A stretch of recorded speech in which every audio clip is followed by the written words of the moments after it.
d'animer cette table ronde, donc je vais animer cette table ronde, c'est-à-dire parler le moins possible et laisser de la place et du temps pour nos interlocuteurs qui vont se présenter eux-mêmes. Et donc, je crois qu'on a dit que c'est d'abord Benoît qui commence, hein, c'est ça? Ouais. Non? Ou c'est la même? Vas-y, Benoît, vas-y. Oui. Oui. Ou tu veux parler là-dedans? Ah mais moi ça m'est égal, hein. Ouais. Si on est réglé là-dessus, voilà. Donc juste pour le temps de présentation, on se présente et voilà. Donc moi je suis donc Benoît Ingelard, je suis aux marges de l'église puisque je suis détaché de l'église protestante unie pour être envoyé à la communion œcuménique de Colmont, une communion qui a pour vocation l'accueil et la prière et qui a une maison d'accueil à Mars sur le plateau ardéchois entre le Chambon et Saint-Agrève et une autre maison secondaire près de Narbonne à Saint-Pierre-la-Mer.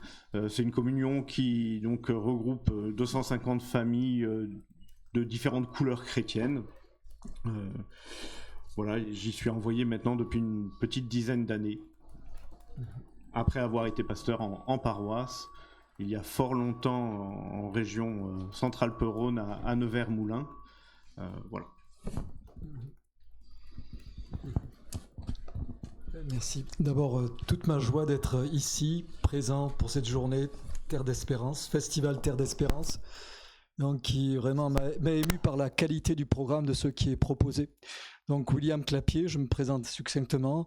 Je réside à Montferrier-sur-Lez dans l'agglo de Montpellier, éveillé par les voies orientales à la dimension spirituelle. Jésus m'a saisi.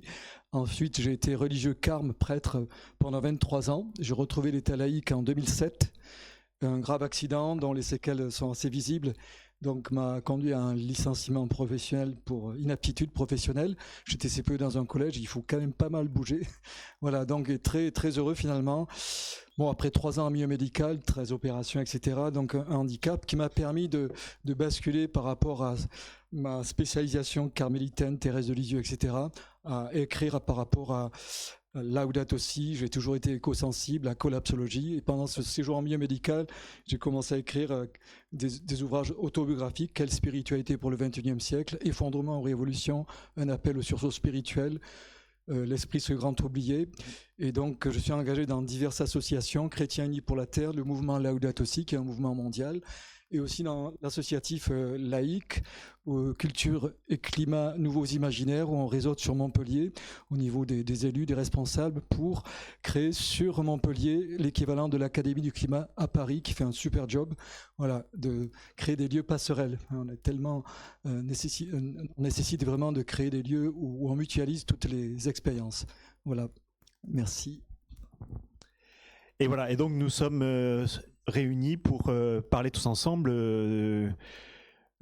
avoir un éclairage croisé, hein, catholique protestant, donc c'est vraiment, on va avoir une vision œcuménique sur ce don du christianisme au monde, l'espérance, à travers ce thème, quelle posture chrétienne dans ce monde, quelle espérance en ce monde.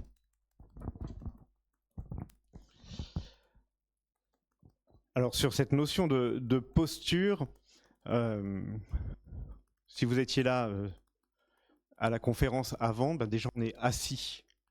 Et je pense qu'il y a cette prise de temps dans l'église où on s'assoit. Et s'asseoir, c'est peut-être prendre le temps de se poser, de se reposer, et d'ouvrir les yeux et d'avoir une certaine lucidité, d'avoir un certain regard sur le monde. Et pour moi, la posture chrétienne, elle est d'abord une posture de lucidité, oui, et une lucidité qui se situe du coup entre deux tentations, on va dire, aujourd'hui. Une tentation que je nommerais le syndrome de l'autruche, en reprenant une expression de Marshall que je vais développer, ou une tentation à l'angoisse. Le syndrome de l'autruche, c'est donc George Marshall, un sociologue et philosophe américain qui a développé ça dans un petit bouquin qui est sous-titré « Pourquoi notre cerveau veut ignorer le changement climatique ?»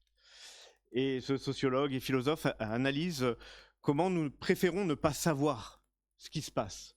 Nous préférons ne pas savoir la chute de la biodiversité, nous préférons ne pas savoir l'effondrement du vivant, nous préférons ne pas savoir, avec un faire comme si de rien n'était en fait. Faire comme si de rien n'était par rapport à la crise environnementale. Ça, c'est une première tentation. Et l'autre tentation, c'est l'angoisse. L'angoisse qui transparaît dans différentes émotions aujourd'hui. On a toute une palette, de la colère à la peur, de la tristesse au volontarisme. On peut qualifier ces émotions d'éco-émotions. On parle d'éco-anxiété, de solastalgie. Donc voilà, des peurs, des angoisses.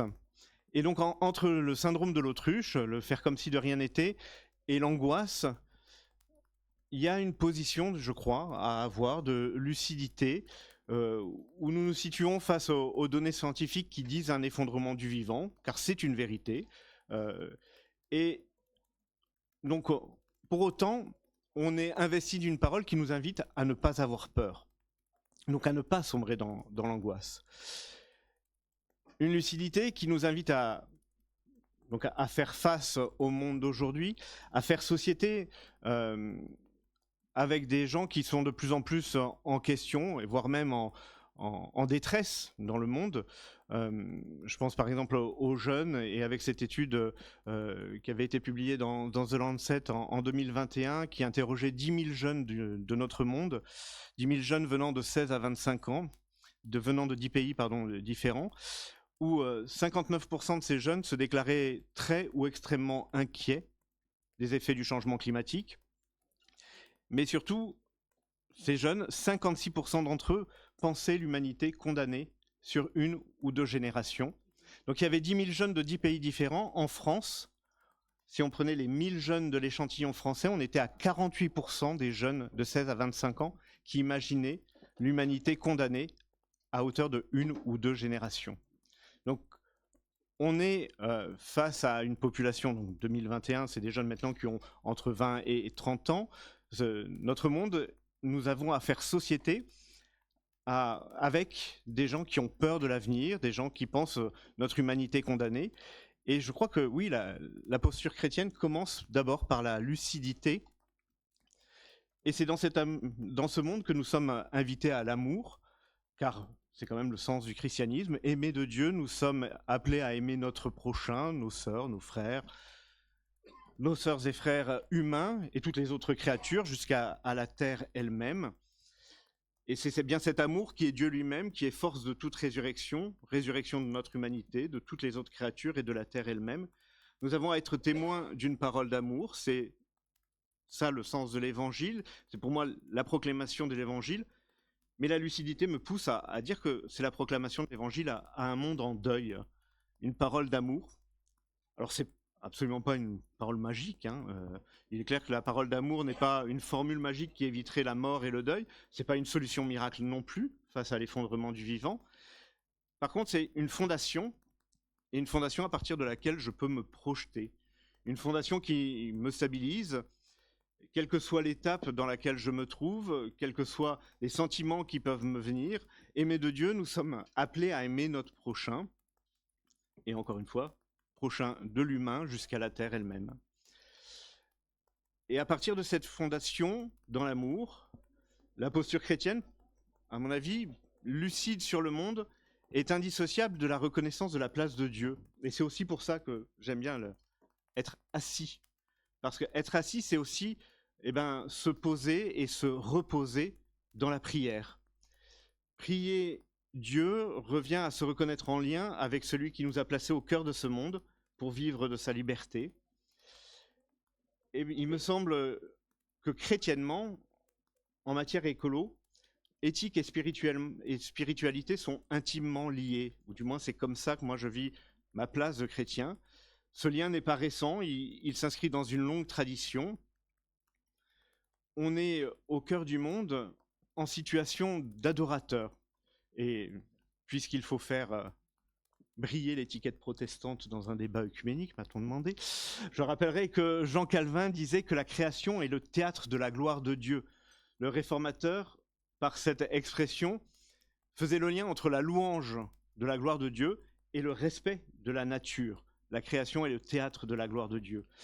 s'asseoir, prendre le temps de la prière, c'est s'arrêter et c'est observer. Et dans la prière, on peut porter le monde avec lucidité.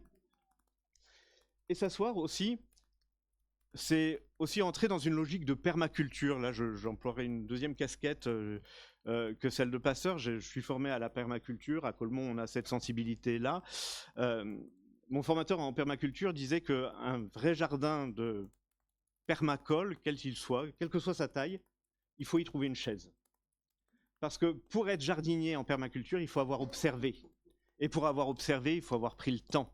Et donc, il faut s'être assis dans son jardin, il faut avoir vu où étaient les microclimats, les masses d'air, etc. Mais un jardin en permaculture, il a une chaise quelque part, sinon il y a un problème.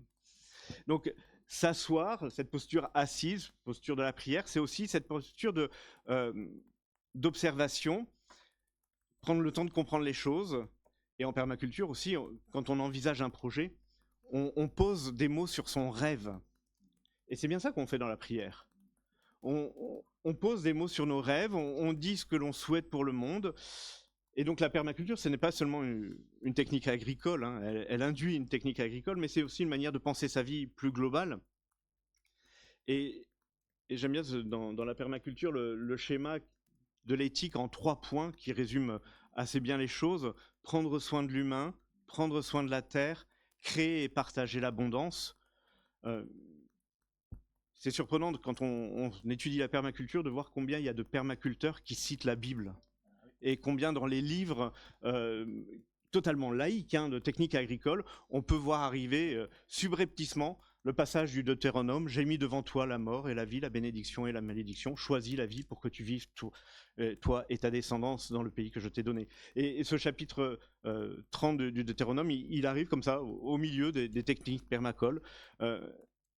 Et c'est vrai que prendre soin de l'humain, prendre soin de la terre, partager de l'abondance, à partir de ces 3 principes, c'est bien toute la vie qui peut être repensée, et y compris la vie spirituelle.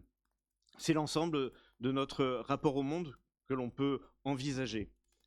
Et du coup, être croyant, être chrétien, croire en un Dieu unique qui aime le monde, croire encore en Dieu malgré l'urgence climatique, malgré l'effondrement du vivant, malgré le peu d'avenir que nous lisons chez les jeunes générations, ça nous invite à poser des décisions uniques de nos vies individuelles, et donc à nous poser des questions éthiques.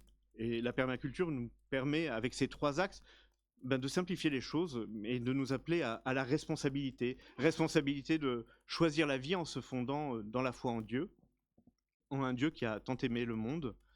Cette éthique nous invite à franchir les frontières auprès du monde connu. Elle nous ouvre effectivement à la marge, et elle s'ouvre comme un champ des possibles, comme une prière qui discerne la présence de Dieu, mais comme une prière qui vient poser des questions plus que des affirmations.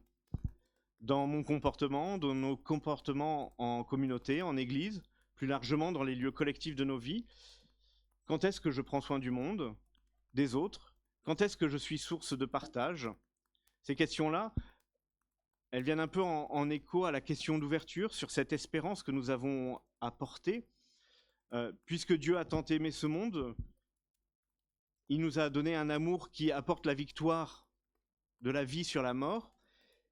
Et du coup, l'espérance, elle vient là en fondation et elle vient là en construction. Et j'aime moi quand même me rappeler que Jésus n'a jamais employé le mot espérer. On n'est pas sur quelque chose d'évanescent, sur un rêve, on est sur quelque chose de concret avec le Christ.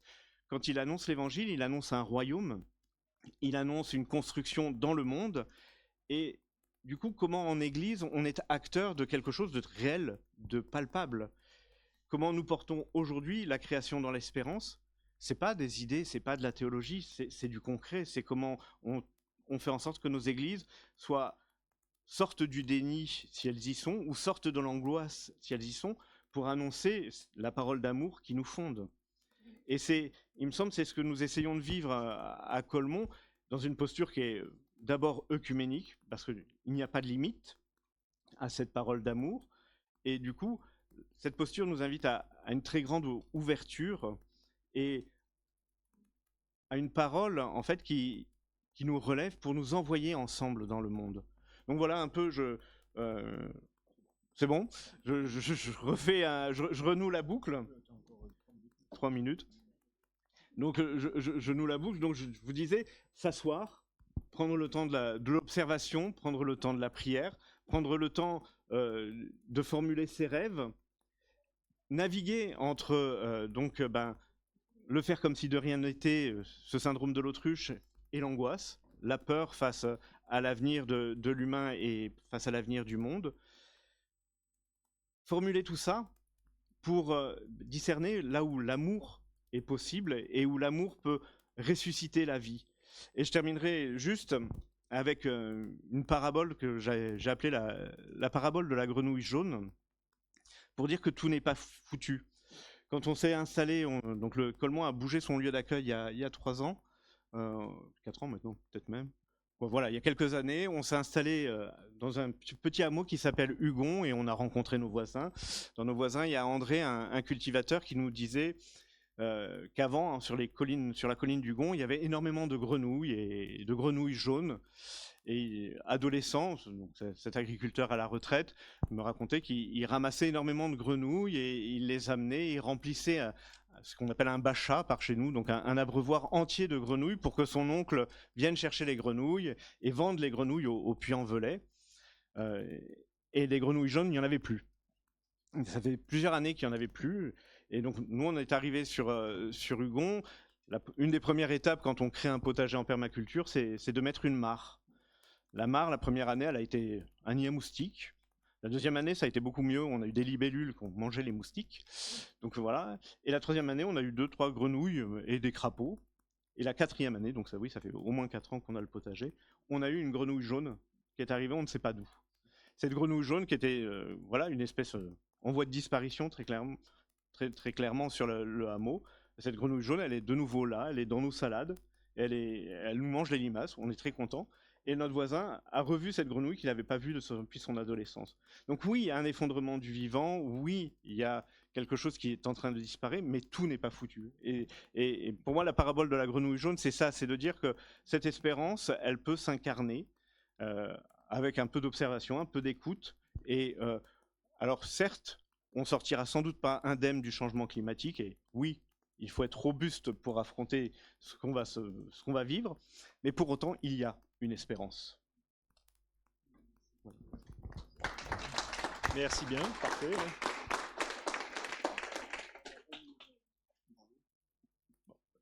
Voilà. Ouais. Merci Benoît, merci Jean-Sébastien. Oui, l'espérance est foncièrement résiliente, comme on dit aujourd'hui. Donc moi, je voudrais souligner 2 points. Comment cette posture chrétienne porteuse d'espérance dans ce monde, donc ouvrir les yeux sans aucun doute, peut-elle être durable, et pour reprendre le mot d'Olivier Hamand, robuste, hein, où trouver cet espace, je reprends aussi son vocabulaire, de viabilité qui permette à cette espérance de tenir debout dans les tempêtes diverses et variées, mais de plus en plus violentes dont notre monde est impacté. Donc, d'abord, ce monde, lequel? Bon, j'ai bien aimé ce que Olivier Hamand a dit, c'est une polycrise. On ne peut pas parler uniquement de telle ou telle crise, elles sont de plus en plus corrélées ensemble. On peut quand même dégager la méga crise socio-écologique, aussi je ne sépare jamais l'écologie environnementale de l'écologie sociétale. On peut dire aussi les inégalités sociales de plus en plus abyssales entre les ultra-riches et ceux qui n'ont même pas de quoi survivre. On peut aussi évoquer l'immense problématique qui est une conséquence de tout cela, de la migration, ce défi de la migration. Donc l'ONU prévoit ad minima 250 millions de migrants déplacés, pas uniquement pour des raisons environnementales, climatiques, mais géopolitiques d'ici 2050, donc c'est très bientôt. Et donc on l'a un petit peu effleuré, je ne sais pas dans d'autres ateliers, l'immense défi éthique de la gouvernance de l'IA, qui commence à envahir tous les aspects de notre société. quelle est la zone de la société qui n'est pas impactée par l'IA? Donc là, évidemment, c'est un défi colossal que je ne ferai qu'évoquer, mais donc bien avoir cela à l'esprit. Et on de voir que cette crise, revenir toujours à l'étymologie, c'est un temps d'opportunité. Les choses s'accélèrent. En fait, depuis 2025, là, avec l'intronisation impériale d'un certain Donald Trump, les choses sont hallucinantes, vertigineuses du point de vue de l'accélération. J'aime beaucoup le mot de Lénine qui disait « Il y a des décennies où rien ne se produit et il y a des semaines où des décennies se produisent. » Eh bien, depuis le 20 janvier 2025, eh bien, on a l'impression, enfin, on est complètement dépassé. Il y a une obnubilation émotionnelle sur, je cite Steve Bannon, hein, arrosé de merde, je le cite, les médias, donc tous les jours dégainer quelque chose pour être complètement obnubilé par ces décisions de plus en plus délirantes, bon, erratiques. Bon, vous connaissez cela.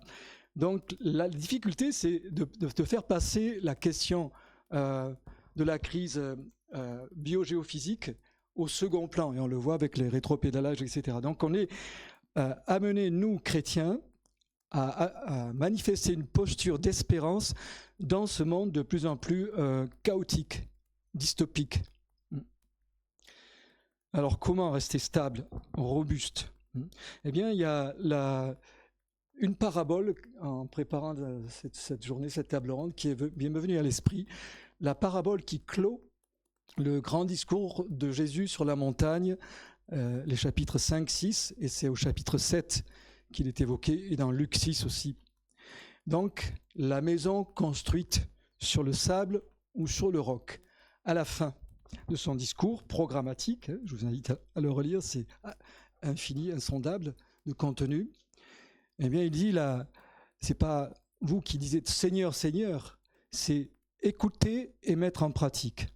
Entendre, donc écouter. Dans le grec, c'est vraiment écouter et mettre en pratique. Et dans Luc, c'est intéressant, il est dit, donc, celui qui a creusé et fouillé, donc retourner le sol profondément.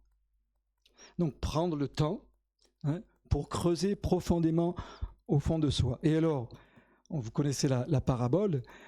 Bon, c'est très actuel au plan non figuré. Le vent, les inondations, le torrent a secoué la maison. Celle qui était fondée profondément est restée intacte. Elle ne s'est pas écroulée ou effondrée. On parle beaucoup d'effondrement. L'autre s'est effondrée. Donc si nous voulons tenir debout dans les tempêtes poliformes de cette polycrise, méga-crise dans laquelle nous entrons de plus en plus avec ces fluctuations dont Olivier Hamon nous a parlé, eh bien l'important c'est d'abord de réhabiliter la dimension spirituelle de notre foi, de notre espérance, de notre charité. Donc de l'intérioriser au plus profond de nos cœurs au sens biblique. Cette capacité à écouter l'altérité auquel nous croyons. C'est ça. Donc l'espace de viabilité, donc je reprends le vocabulaire d'Olivier Hamon, c'est notre cœur. Donc prendre le temps, et là ça prend du temps pour descendre en nous-mêmes. On ne peut pas, savourer la parole qui est Jésus sans goûter au silence. Et là, vraiment, c'est une posture déterminante pour l'affirmation de notre foi espérance dans la concrétude de notre monde, tellement perturbé de plus en plus, sans qu'il y ait cet ancrage pour accepter, dans cette écoute, de mettre à jour toujours le logiciel de notre foi.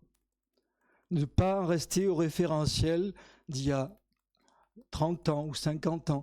Donc là, c'est vraiment booster toujours le dynamisme de notre conversion, du dérangement qu'implique pour notre petit moi égocentré cette révolution intérieure qui est cette descente au cœur de nous-mêmes. Écouter Jésus, c'est faire silence pour dépasser, j'aime bien le Thomas Halleck, un sociologue théologien catholique très ouvert, il parle de franchir nos frontières mentales et culturelles. Franchir nos frontières mentales et culturelles. Donc le silence dont il est question là, c'est de dépasser nos représentations, ne pas les absolutiser, sinon elles vont devenir idéologique. Et Léon XIV, Dieu merci, il semblerait que le successeur de François soit dans la continuité, alléluia. Il dit que lorsque l'idéologie est maîtresse de ma vie, alors je ne peux plus dialoguer.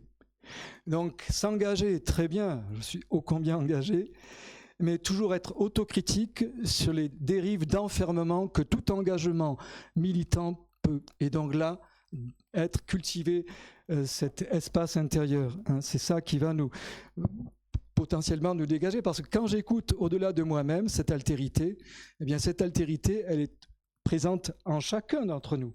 Donc cette descente en nous n'est pas un esselement sur nous-mêmes, mais une ouverture sur plus que nous-mêmes. Et là, alors, la dimension collective dont il est question, hein, de l'ecclésia au sens large, et peu importe la configuration institutionnelle, elle est vraiment possible, ce dialogue interculturel, interspirituel, interreligieux, mais c'est une urgence. C'est pour ça que le chapitre 6 de Laudato Si, c'est centré sur le dialogue, et il a été question de cela. Donc, voilà. Donc, savourer la parole implique de goûter au silence. Et ensemble, j'évoquerai ensuite la vision idéale que je pense est présente aujourd'hui dans cet événement Terre d'Espérance, concrètement. Donc là, je voudrais maintenant insister sur le deuxième aspect, donc écouter, mettre en pratique pour vraiment affirmer dans l'aujourd'hui ô combien fluctuant, perturbé de notre monde, cette espérance. Eh bien, d'assumer, je vais employer un mot obus, un mot qui est souvent déformé, dénaturé, déprécié, politique. La dimension, le charisme politique de l'espérance. Pourquoi ? Notre citoyenneté, dit Paul, elle est au ciel. Dans l'Épître aux Hébreux, il en parle aussi, c'est Philippiens 3,20. Bon, il y a beaucoup de références que le royaume qui vient, l'accomplit, les temps sont accomplis, dit Jésus en Marc, entre autres. Bien, il vient déposer par sa Pâque le déjà là du royaume à venir, dans notre temps inaccompli. Donc, c'est Oscar Kuhlmann, exégète protestant, qui parlait du déjà là et du pas encore. Hein? Donc il y a un hiatus. Nous sommes dans le temps du déjà là et du pas encore, ce temps inaccompli, et au combien il y a ce combat de plus en plus avec des forces de plus en plus délibérément opposées à cette vision dont nous a parlé Olivier. Et il faut être sans, je dirais, caricaturer ou simplifier à outrance. Il y a des forces en nous et autour de nous qui s'opposent à ce dérangement systémique civilisationnel. On parle c'est pas, je dirais, une ère de changement, c'est un changement d'ère dans lequel nous sommes vraiment entrés. Et cette dimension politique, c'est vraiment prendre en charge les grands axes du programme commun de Jésus. Matthieu 5, 6, 7, et dans bien d'autres passages, jusqu'à Matthieu 25, et donc d'essayer de l'incarner autant que possible avec cet aspect inédit du délitement du système Terre depuis plusieurs siècles, mais surtout depuis plusieurs décennies, et qui s'accélère de l'assumer ça. Donc, il y a un mouvement à la fois, j'insiste, fédératif. Élevé de terre, j'attirerai à moi tous les hommes et femmes qui écoutent, qui descendent au fond d'eux-mêmes. Si on n'écoute pas, on ne peut pas demeurer dans le militantisme. Je connais le militantisme laïque, et au bout de 2-3 ans, c'est le passage très difficile de beaucoup d'associations qui s'effilochent. Pour rester dans la robustesse, dans la durabilité, il faut écouter, s'ancrer pour justement être dégagé sur le focus, d'être trop, surfocalisé sur l'efficacité de son engagement militant. L'un sème, l'autre récolte, hein, Jacques Ellul, hein, l'engagement dégagé. Hein. Donc c'est difficile, c'est pour ça qu'il faut être ancré. Et donc cette mobilisation, j'allais dire intégrale, de conversion, elle nous sollicite au plus profond de nous-mêmes pour un mouvement collectif. Au plus profond de nous-mêmes, qui c'est qui est là ? C'est le Christ, cette altérité, qui nous appelle justement à reconnaître cette altérité, la sienne, transversale à tout, y compris dans toute la création. Donc il nous appelle à être, j'aime bien cette expression, contemplatif résistant. Résistant parce que contemplatif, et résistant au sens de robuste aussi, et résister par rapport à tout ce courant dans lequel, je dirais, la société prédatrice tend à nous entraîner. Hein. Donc il y a vraiment, aujourd'hui, on est dans une situation extraordinaire, inédite, où les choses sont mises à jour, révélées. On parle beaucoup d'apocalypse au sens étymologique du terme, et c'est pour ça que Bruno Latour, il dit, nous vivons des moments apocalyptiques enthousiasmants, entheos, qui puise au plus profond de nous-mêmes pour avoir justement ce courage. Donc les choses négatives sont de plus en plus révélées à qui ouvre les yeux et écoute pour un choix dérangeant. C'est pour ça qu'il y a beaucoup d'inertie. C'est pas facile de changer de mode de vie, il faut changer de mode de pensée. C'est un psychologue norvégien, Per Epsom Stoknes, qui disait le plus gros problème au dérèglement climatique se situe entre nos deux oreilles. C'est pas mal, bon, jusqu'au cœur quand même. Hein. Donc voilà, le changer de paradigme. Mais c'est super enthousiasmant, parce que là, on est vraiment dans le courant de l'esprit du Christ ressuscité de Pâques, dans cette joie, en sachant qu'on vit une Pâques continuée avec des effondrements, des quarts d'heure universels certainement très difficiles. Je terminerai avec une diapo que j'aimerais bien qu'on envoie, si c'est possible. Donc, c'est dommage. Bon, en fait, c'était sur ça que je voulais terminer, puisqu'il me reste encore peut-être 1 ou 2 minutes. Ah oui, voilà, 2 minutes, formidable. Alléluia, gloire à toi Seigneur, le maître du temps et de l'éternité. Donc, une ecclésia systémique, ecclésia au sens très large, hein, ek, kalein, appelé pour être hors de soi, qui rejoint le sens de l'existence, sortir de soi. Mais c'est ça, et l'amour nous fait sortir de soi, nous botte les fesses. Allez, donc l'ecclésia systémique en 5 cellules, la diapo peut-être va venir, en 5 cellules en synergie. Et c'est une vision idéale que j'ai partagée avec d'autres, conçue avec d'autres, que je vois quand même dans cette journée qui s'appelle Terre d'Espérance. Donc je la commente, là bientôt va venir, certainement. Donc cellules de prière, d'immersion contemplative, de célébration commune, cellules de prière, cellules d'information sur l'état de notre monde, maison commune, et pas que l'aspect religieux, l'aspect socio-culturel, économique, politique, géopolitique, c'est très important. Je déplore dans l'institution catholique à laquelle je me réfère, où les prêtres, bon, ça restera entre nous, ne lisent carrément plus. C'est catastrophique. Ils en restent uniquement dans leur formation, qui est certainement très bonne. Donc là, la diapo, tant pis. Donc, cellules de prière, cellules d'information, cellules d'action, c'est-à-dire médiatiser les micro-réalisations de notre monde.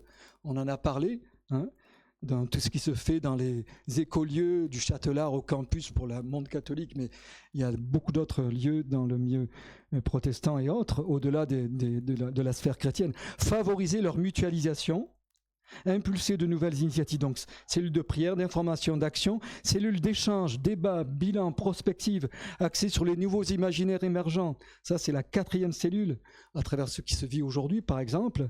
Et dernière, très importante, cellule de convivialité, d'amitié. L'amitié, c'est un des dons les plus merveilleux que Dieu nous a légués, le don de l'amitié. Hein.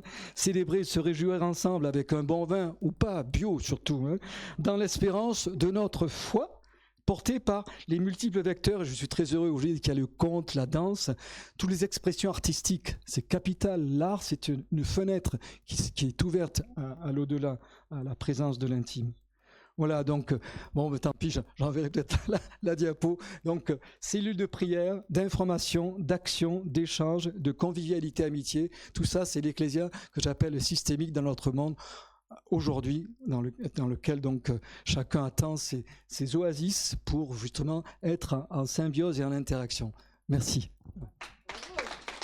Merci beaucoup.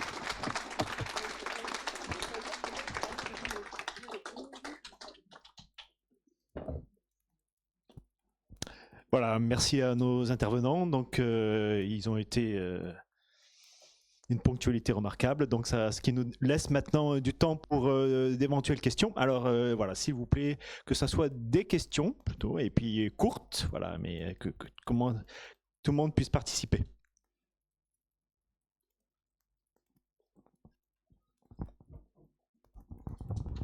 Oui, ma question vise William.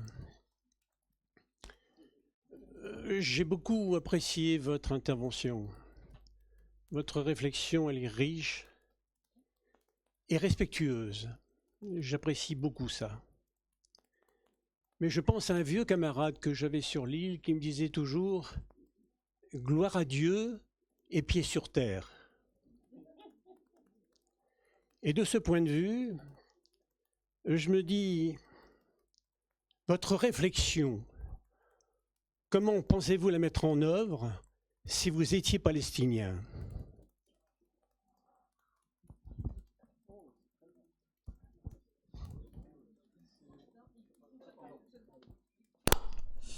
C'est une question redoutable dans le contexte épouvantable que les Gazaouis vivent aujourd'hui, avec cette menée qu'on peut qualifier d'expressément génocidaire du gouvernement Netanyahou, qui crée beaucoup de réactions dans le milieu juif israélien. Vous connaissez la rabbine Delphine Ovuler, etc. Je pense que j'ai vu aujourd'hui dans Reporter, un très bon média que vous connaissez, qu'aujourd'hui j'étais sidéré d'apprendre la nouvelle, une partie de la réponse à cette abyssale question, c'est que les Gazaouis, puisqu'ils sont affamés, c'est 30% des besoins quotidiens, 300 grammes de calories, enfin sur France Inter, il y avait un zoom sur ça, donc c'est épouvantable. Les Gazaouis cultivent des jardins avec les graines qu'ils ont aujourd'hui dans les espaces qui ne sont pas bombardés, avec des va-et-vient pour rejoindre les zones les plus affectées. Donc c'est dans Reporter, vous le trouverez, c'est un accès libre, vous connaissez Reporter, c'est un média, voilà. Donc ça, je dirais, mais c'est moi j'en revenais pas, je dirais mes yeux en train de lire ça, que dans ce contexte infernal, il n'y a pas d'autre mot, cette posture de résilience, de mise en synergie avec ce que chacun peut faire, et là c'est un exemple frappant de ce que Olivier Amand lui disait, quand il y a des situations de crise, l'humain, quand même, il y a le meilleur qui est capable de se réactiver, de se réhabiliter pour jouer la carte vraiment de la coopération. Donc voilà. Donc ça répond peut-être pas d'une manière suffisante à cette question, mais en tout cas c'est une partie de la réponse à cette question que des exemples aujourd'hui, dans cette période infernale, horrible, il n'y a pas de mots, c'est innommable, ceux qui sont en train de vivre, il y a quand même ce ressort résilient de la part des Gazaouis. Voilà ce que je peux répondre à cette question. Merci de la question.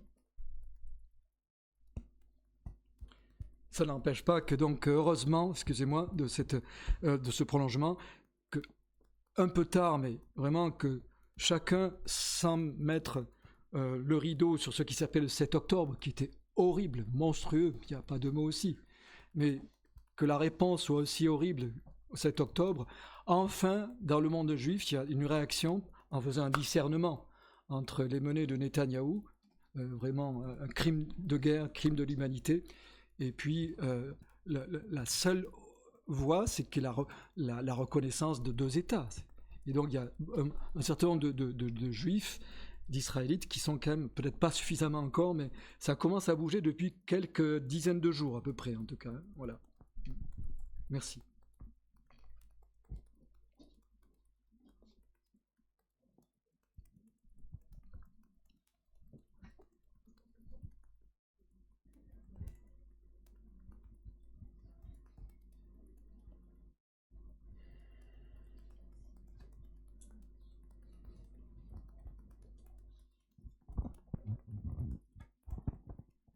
Voilà, j'aimerais savoir, est-ce que vous pourriez nous dire un petit peu concrètement ce que vous vivez à la communauté de Colmont ?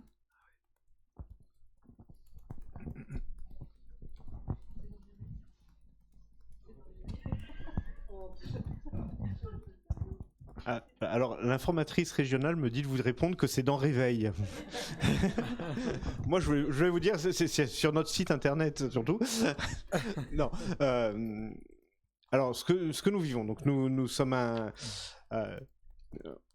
on va dire, donc on parle maintenant plus de communion que de communauté, puisqu'il y a chaque lieu de Colmont est animé par une seule famille en fait, donc c'est des cellules familiales, et donc la communion regroupe donc des foyers protestants, de la grande diversité protestante, évangélique, luthérienne, réformée, et des foyers catholiques. On est une communion francophone, donc nous avons des membres principalement en France, mais également en Belgique et en Suisse, et un peu aussi ailleurs dans le monde. Mais donc on vit, donc notre vocation en fait, c'est l'accueil et la prière, ou la prière et l'accueil étant le signe visible de la prière, et la prière le fondement de l'accueil. Voilà. Et les deux s'articulent donc là où on est, là où on vit, avec le soin de la création. C'est nos trois, on va dire nos trois axes. Et donc, ce que l'on vit aujourd'hui, très concrètement, c'est une maison d'accueil qui est à Mars, sur le plateau Ardéchois, qui est en travaux, puisque je vous ai expliqué rapidement qu'on avait déménagé, et donc on a quitté un lieu trop grand, mal adapté à l'hiver et trop compliqué à gérer, pour un plus petit lieu. Et donc ce lieu, je ne sais pas s'il sera robuste, mais en tout cas on prend le temps de l'émergence, ça c'est sûr. Et donc on est en travaux depuis 3-4 ans, et par exemple on organise encore un camp chantier cet été, quoi. Voilà, on a quand même des activités et de la vie. On avait une rencontre l'été dernier, voilà, mais donc on partage une prière œcuménique, et on a cette vocation à l'accueil. Je ne sais pas si...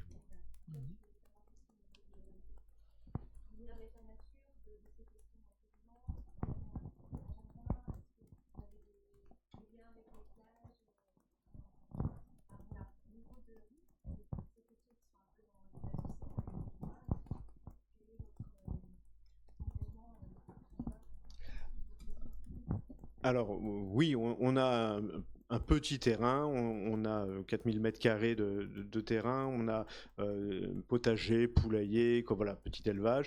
On est en lien avec des agriculteurs, voilà, il y a un petit réseau de permaculteurs sur le plateau ardéchois dans lequel on est inséré. Il y a des liens qui sont autant des liens amicaux, fraternels, que ce dont Olivier Amand parlait, d'une école de la robustesse. On a mis ça en place avec des séances de formation, voilà. Donc mais on n'est pas forcément, on n'est pas moteur de quoi que ce soit en fait. On est acteur avec les autres dans toutes ces thématiques-là.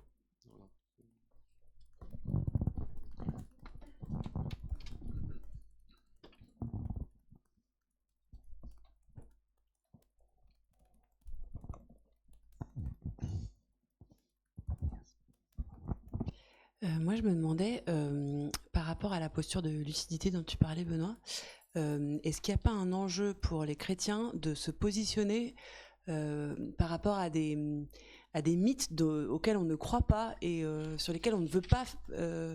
on veut pas laisser une forme d'espérance dans ces lieux-là. Et c'est peut-être un peu une interrogation pour moi aujourd'hui, de me dire pourquoi est-ce que les chrétiens sont pas plus vocaux, radicaux, et sur des fausses solutions, sur des fausses sécurités, quoi, nourris par l'évangile et la radicalité de Jésus sur le rôle de l'argent, et qu'on peut extrapoler à la question de la technique, etc. Je suis étonnée, moi, qu'on soit un peu mou la gaze, comme on dit dans certains lieux, collectivement en tant que chrétiens, sur des solutions auxquelles, si vraiment on croit en l'évangile, etc., on peut pas trop s'appuyer, quoi. Et je vous trouve quand même assez complice et assez conciliant avec tout ça, et ça m'interpelle, quoi. Merci. Très bonne question. Merci. Vas-y, Benoît. Je prendrai après. Vas-y.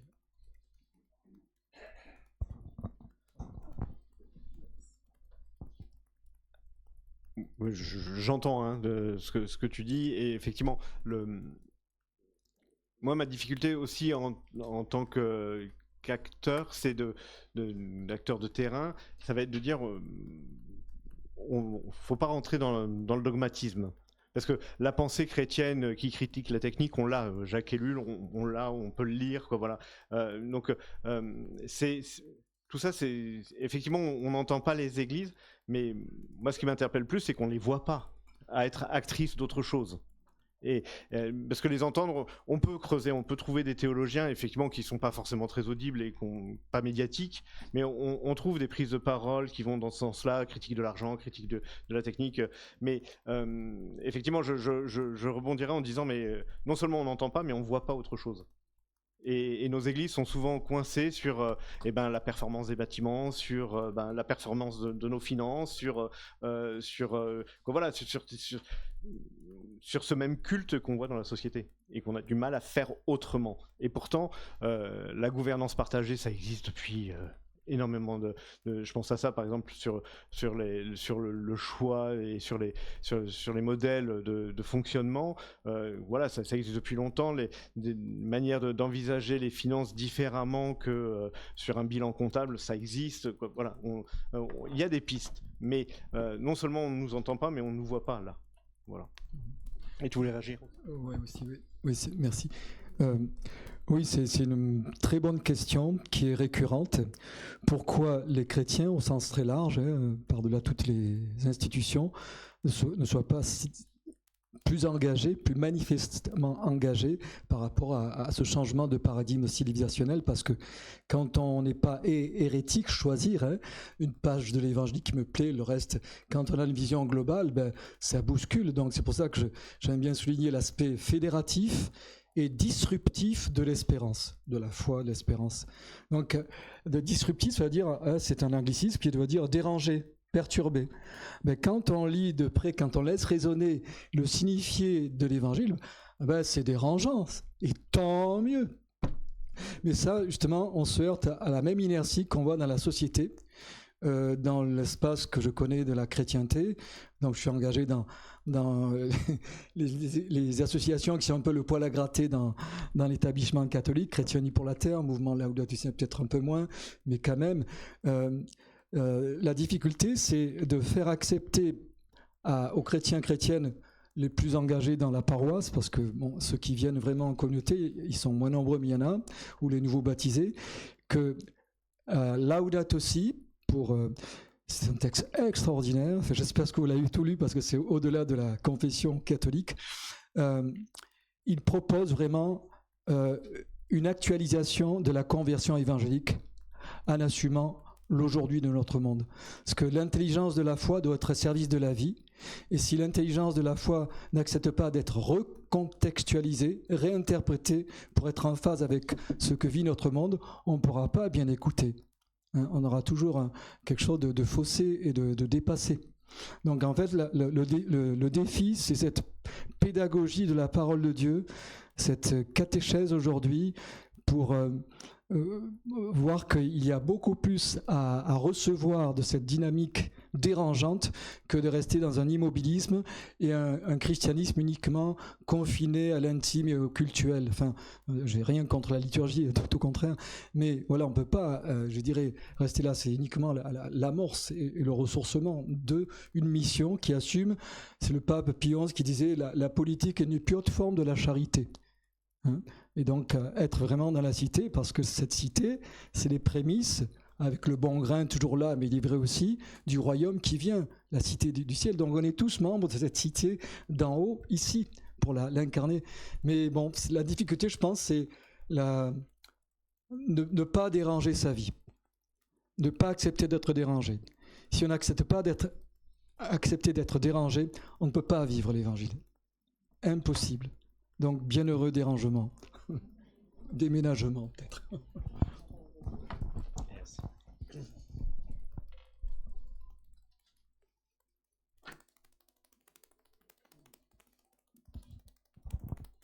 Oui, je voulais dire à William, j'ai beaucoup apprécié ce point numéro 2, dont le titre, si j'ai compris, c'est le charisme politique de l'espérance. Je crois que c'est vraiment très, très important.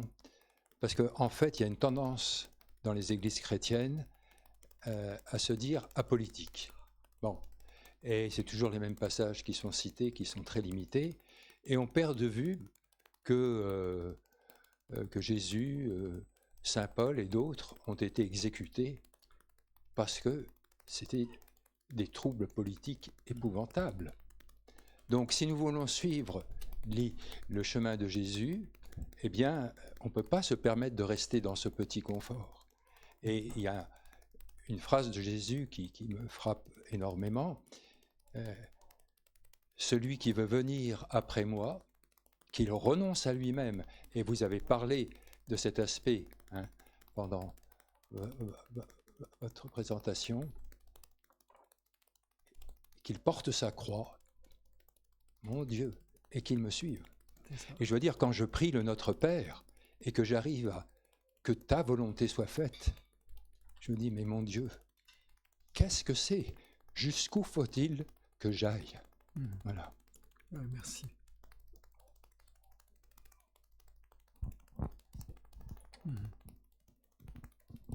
Oui, le chemin de la vie, il est étroit et resserré.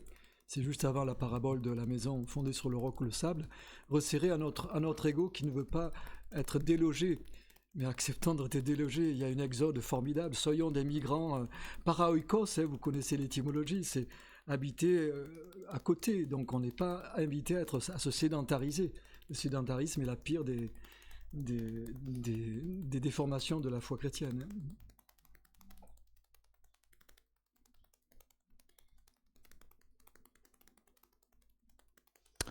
Bon, eh bien, on va arrêter là si ça vous va. Merci à toutes et tous. Et